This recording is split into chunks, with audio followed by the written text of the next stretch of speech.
Well, now I'm joined by former Minnesota governor, political commentator, and host of Off the Grid, Jesse Ventura. Governor, thank you so much for speaking with me today. We're going to talk, of course, about the Russian jet that was shot down by Turkish air fighters. Of course, we're still getting new information on the flight path, whether the pilots received warning before being shot down. You say that Turkey overreacted. What's your take on what we know, at least so far, about what happened yesterday? Well, I only know what I'm hearing on reports from mainstream media for the most part, and you have to take that with a grain of salt because mainstream media isn't always accurate when they report. But the thing that troubled me was that they indicated that this plane was maybe 1 kilometer inside Turkish airspace. And I think to myself, how can that be a death penalty for that? I mean, the pilot could have screwed up. Many things can happen. And why is this prevailing attitude throughout the world, really? Shoot first and ask questions later?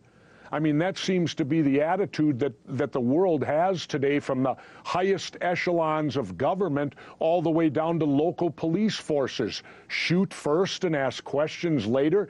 It seems to me that this whole thing could have been resolved without a death.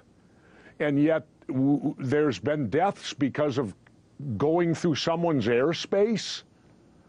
Right. I mean, we're talking at most 17 seconds that Turkey says they crossed the plane. And when you look at the map, it's just a little sliver of Turkey. Turkey says that this was a spontaneous reaction, that they warned him several times. But there are a lot of people, a lot of experts saying that this was a planned provocation by Turkey. Do you believe that this was planned or spontaneous?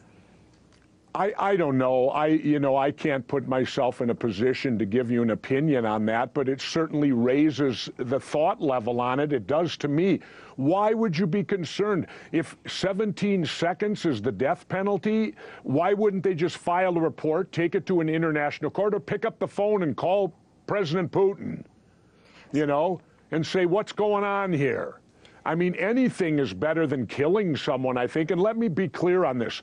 I'm a United States Navy Vietnam veteran. Both of my parents were World War II veterans. My father had 6 bronze battle stars in Europe.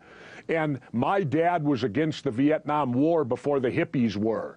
So veterans can oppose war. I want to make that clear. And it doesn't mean that we oppose soldiers.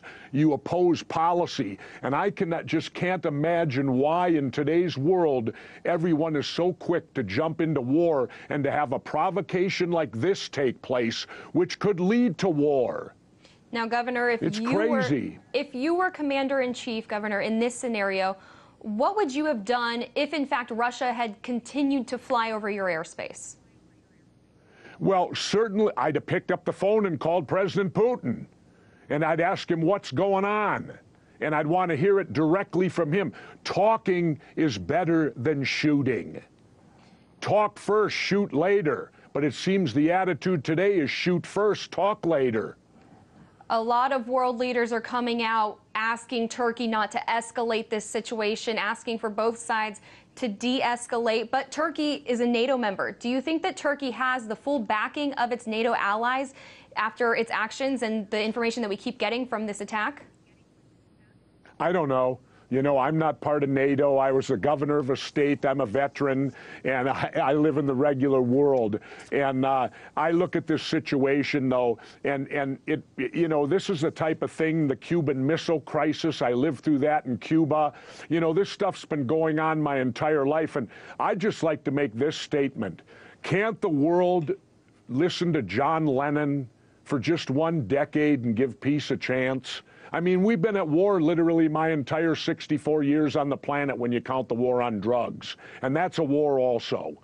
But it's war after war after war after war. And quite frankly, I'm getting tired of it. And provocation like what just happened here is what keeps you going to war. And I want to commend the Soviet, or Russia now, I even get confused on that these days, for using restraint. Continue to use that restraint. And let's get the rest of the world to start restraining a little bit too. Former Governor Jesse Ventura, host of Off the Grid, thank you so much for your insight. Appreciate it. Thank you.